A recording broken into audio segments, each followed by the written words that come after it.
Hi, my name's Irrelevant, and sometimes I wish I had a wireless handheld mic to work with. And I have a perfectly good Sennheiser receiver. However, I can't find a transmitter for a price I want to pay. So today I'm going to see if I can hack something together.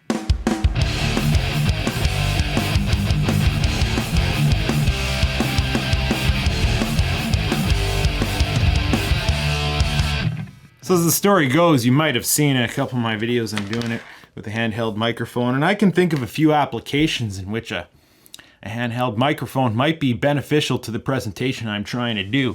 So I've been scouring eBay trying to find, a cheap, or not cheap, I like quality, but an affordable Sennheiser transmitter, because I don't want to invest in another set. I just want to use the one receiver I have already because I'm unlikely to use the lav and the wireless at the same time. And this bolts onto my camera, and getting another one like this is going to be twice the price. Sennheiser, one of its problems is, or I don't know if you'd call it a problem, it's just one of the problems when you're trying to find one is they all come in different frequency ranges. You have to look at your transmitter or your receiver, and it says right on the back, specifications. Maybe they're not showing up in the camera that well, but 516 to 558 megahertz. Even if it's the same line, you need to find a transmitter in the same frequency range as your receiver, or else it won't work. So it seems whenever I find one that's the price I want to pay, it's in the wrong frequency range and it's not going to work with my receiver. So here, I'm wondering, right? Now, this guy right here is normally designed for one of these, this little lavalier mic. And this guy, he pins on to your shirt and picks up your voice. It's a little omnidirectional mic. It's sometimes a bit awkward to set it up properly, and its frequency response, well, what it picks up is rather bassy because it's getting resonance off your neck. Needs a lot of EQing. It's an omnidirectional mic, so it's going to pick up a lot of background noise, but if I was presenting in a noisier situation, a handheld dynamic would be much more advantageous for its rejection. And the fact that I can get it right up into my mouth, it's not going to pick up a lot of what else is going on. Now, this is what's called an electric condenser mic, and this is a dynamic mic. The main difference being that a dynamic mic is like a speaker. It's got a diaphragm and a moving coil. That coil, as you vibrate the diaphragm with your sound source, is going to move against a magnet, and that's going to generate an electric field. That's what pushes signal into whatever your recorder or preamp is. An electric condenser is different. Condensers in general are different in that they don't generate current. They do not generate power at all. How they work is they use an existing electrical charge and they agitate it. So this box is designed to send voltage to this guy. You don't send voltage typically to a dynamic mic, but to a condenser you do. You have to charge the diaphragm with an electric current, and then basically, as it vibrates and picks up sounds, it agitates that existing electrical current, and that becomes the signal that the preamp can pick up. Now, that said, there's a possibility that this might not be compatible with a dynamic mic. However, my gut says it might work. Reason why is, as you might be familiar, a lot of mixer boards and recorders and whatnot have something called phantom power. As I mentioned, a condenser mic needs power to work. Phantom power is power that's pushed through your microphone cable to power your microphone. There's a lot of the cheaper mixers on the market. They will feed phantom power to the entire board. So you might have an 8-channel mixer, and if you flick on phantom power, it's sending power to every one of those channels, regardless of what mic is plugged into it. Now, that's bad if, like me, you have a ribbon mic that you might want to use, because phantom power can damage a ribbon mic, but dynamic mics tend not to care. So if indeed this transmitter is sending power to the microphone, chances are, like with phantom power, the dynamic mic isn't gonna care. So for a quick proof of concept, not this cable, this cable, that's a little something I rigged up. It's an adapter, XLR to 1/4 inch. and then this is 1/4 inch, and then I have this adapter here. So I've already tested off camera what this receiver or this transmitter is doing, and it's sending 9 volts across the positive and negative contacts of the microphone. And I already kind of mock plugged in a microphone to it to see if there's going to be damage. I use an old scrap microphone. However, it was just a raw taking some measurements. I haven't actually sound checked it. Now I'm going to go into the sensitivity settings and get them ready. I have it -15 right now. And I'm going to plug this into there. Looking at my meter, I'm seeing a lot of noise show up. I'm going to have to consult the headphones. Okay, yeah. As you can see, there is signal, but there is a lot of noise. So that didn't exactly work the way I wanted to.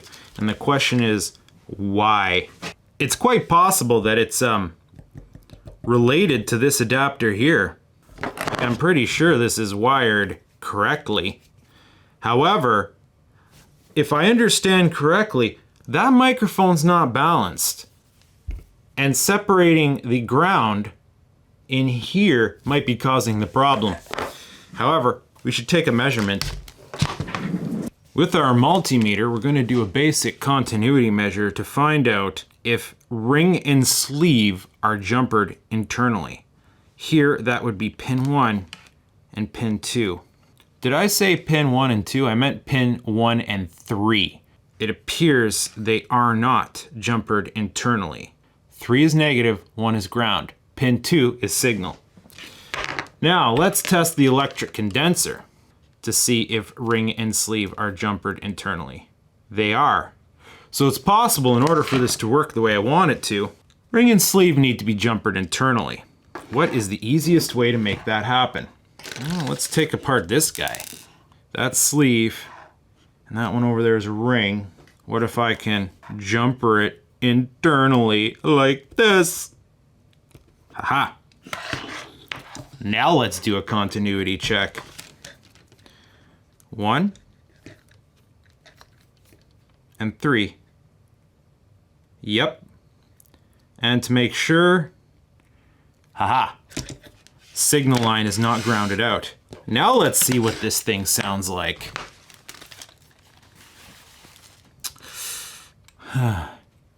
Here goes nothing. Ah, it's not fuzzing out anymore, but at the same time, it's not doing anything at all. I'm not getting any signal, or I'm getting a very faint signal. Hello, hello, hello, hello. Now I know that a microphone of this nature doesn't care if pin 2 and 3 get bridged. There's some form of tomfoolery, because bridging ring and sleeve seem to mute out the signal. We might have to take a more aggressive approach. All right, so I don't have a spare XLR in inventory, so I'm gonna have to take this apart, which is fine because this is a cable I built for another experiment and I don't really need it anymore. Come on now.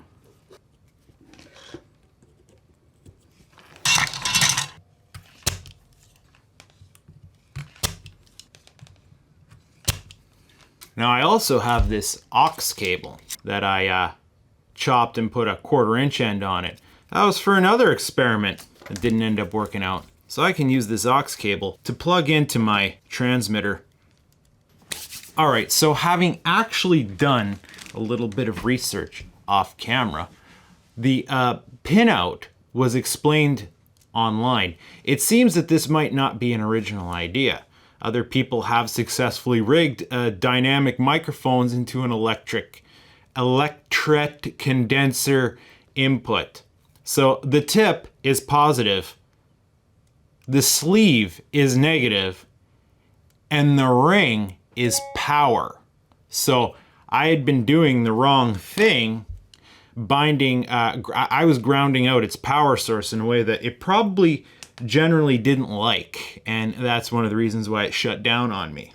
Now, we need 1 and 3 to jumper. So we're gonna stick a little glob of solder on the tip ends of these. And we're going to try our best to jumper these two. So that's going to stay there now. And with a little bit of finagling, that's going to stay there now. And then we need to get signal to pin 2.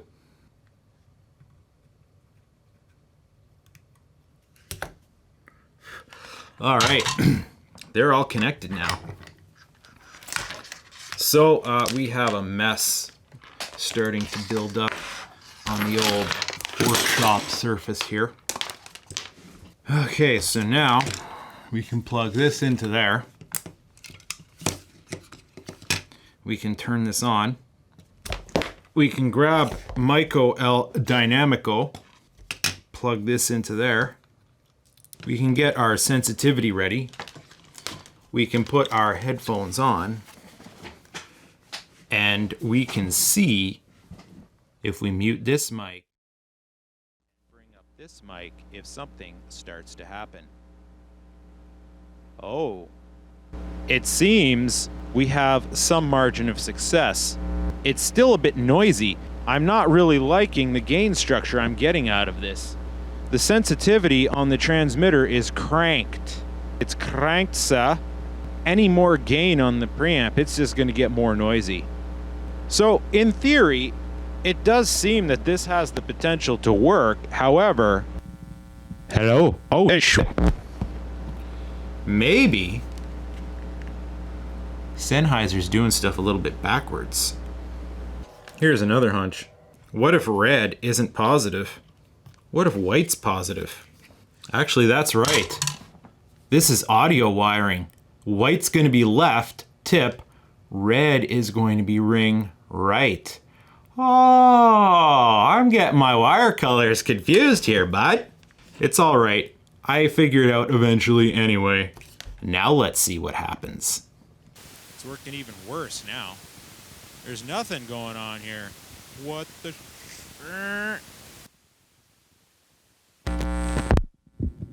What's going on now?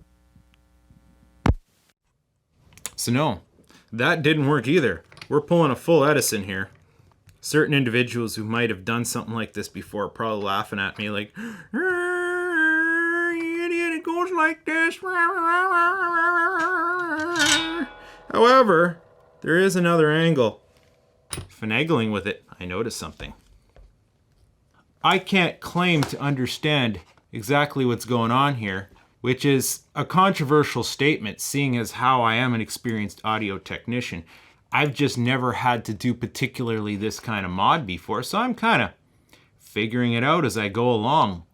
That, and it has to do with finding Sennheiser specific wiring diagrams, which so far aren't coming up. But something I just did was I jumpered tip and ring together. Now let's see what happens. Check, check, check. Check 2. Hello. Oh, I'm getting tons of gain, and it's quiet. Well then, I think we solved the problem. I have found that the correct wiring is to have tip ring sleeve go into here. A typical adapter that binds ring and sleeve together is not going to work. Tip and ring need to be jumpered together. They will be the positive off the dynamic mic. Sleeve is going to be the negative and the ground. And in the XLR connector, pin 3 and 1 get jumpered together. And this actually sounds pretty good. So far from my basic response here, it's consistent with what I was expecting performance off a dynamic mic. So yeah, you know what this means. I'm going to be running out to the store, picking myself up a proper XLR connector that will be compatible with this little wire, or perhaps a fatter cable that has tip ring sleeve 1/8. Yeah. I'm going to go out and get myself an adapter cable, and then I'm going to be able to have a wireless dynamic microphone. And I bet you it'll work for my ribbon too. But anyway, this is a success. I'm going to have to cut this and print this and make it official, and then I'm going to have another tool to add to the kit. If you're still here, thanks, man. Now, after taking a run out to the old Long McQuaid and doing some off-camera prep, I now finally have properly the connector that I'm going to need to do this project. The connector I'm going to need to officiate this mod. Now, the connector I ended up buying was a right angle one, which wasn't appropriate for this, so I put it on another cable and I took the connector off that cable. And now I'm going to go ahead and solder it in here. I'm going to need some heat shrink tubing first. And maybe I might want to freshen up this end. I'm going to go ahead, give this a little snippy. Now we're going to start peeling it back. This has this foil shielding. Not the best, but I guess it'll do for now. And then the little tiny wires. Actually, we need more of this. Maybe about this much. There it goes. Now, we need that to be longer because we're doing this mod a very certain way. So we're gonna snip on these down to about there. And then we're gonna trim those wires back. I can't tell you how many thousands of solder joints or wires I've stripped with these, just these scissors. Those will bind together. So I got several layers of heat shrink here that I'm gonna layer up on this guy so that this tiny wire can beef up a bit to get some nice strain relief going on. So hopefully this will do the job. Oh, we gotta make sure this thing goes on there. Ho ho ho ho. One of the most tragic things you can do when you're making a wire is forget to put on, you know what, I don't know officially what they call these, but it's tragic if you forget to put them on and then solder everything up. This guy splits, so it's not as bad. All right, let's get this party started. We're gonna go ahead and tin the ends. And we're gonna tin this long ground wire. Just enough that we could still move it. So, pin 2 is our signal. We're gonna bury that in there.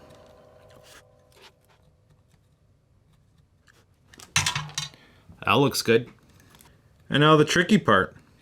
This ground wire has to contact both of these points. And I could have maybe made it longer for a more cleaner install.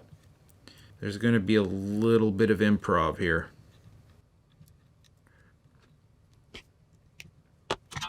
I'm going to solder it to the back of the terminal.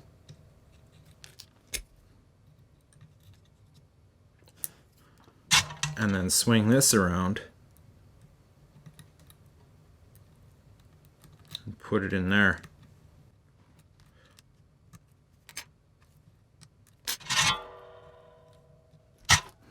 The signal's coming from this pin here, so that's the one that's more important. It has a good connection, and well, it does look a little bit sketchy like that, but that's gonna work just fine. Realistically, that's gonna work just fine. At least for this purpose. If I was doing some kind of nicer, higher end microphone adapter cable, I'd put more work into it. I'd get a better cable than this too. Part of my plan is if I find myself using this thing often, I might upgrade and put a nicer cable on it.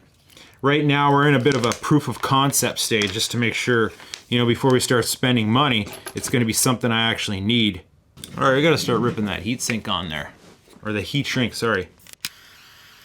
Yes, I use a torch for all my heat shrinking needs. Layer it up. And another layer. It's trying to look nice. Now where's that last layer? There. It's not the prettiest arrangement in the world, but it's brought us roughly up to the size we need. So now we're going to put the choke into place. And now we can put the body, barrel, whatever into place. Come on now. And now zip it all together. The heat shrink wasn't long enough to poke out the end, so there's a little bit of a empty space there, but it should be fine. Now we plug it into our microphone. And we plug it into our transmitter. And then we turn it on. Hello. Testing. Testing. Gain is 5, and it seems pretty decent. Oh, what is that? What was that noise? Now, let's double check the sensitivity here. 15 dB. What happens if we turn it to 0? Gain down first. Turn it up. Turn it up. Ah, we lowered the noise floor. Ah, I'm getting AF peak on the transmitter though. Ah, ah, ah. Okay, so it only peaks out if I really hammer at it. Hello. Ah. Ha. Hey, there's an audio frequency meter on here. So yeah, I can get up in there, get a relatively low noise floor, and yeah, oh, well, this works rather well. The gain on the recorder is set to 4, so I'm not working that too hard. And this cable's not too long either. I can stick it to my belt and wander around. Hi, my name's Irrelevant, and I'm coming to you live from over here. Hi, my name's Irrelevant, and now I'm coming to you live from over here. I think this thing's going to be handy. I like the idea of having a vocal mic without being actually tethered. Yeah, it goes to my belt, but hey, small price to pay. Might have to tweak on the sensitivity settings a little bit more, but I think we're going to be good. I think we're going to be good, sir. I can already think of a few applications in which I would want to use this where the lav mic, it doesn't have the best sound quality. There's times that I'd prefer not to use the lav mic, but at the same time, the condenser mic maybe is inconvenient to set up there, but yeah, whatever. This is gonna get used. I think. Quite sure. It's gonna get used. Yeah.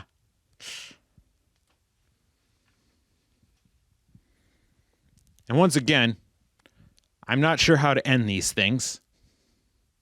Goodbye.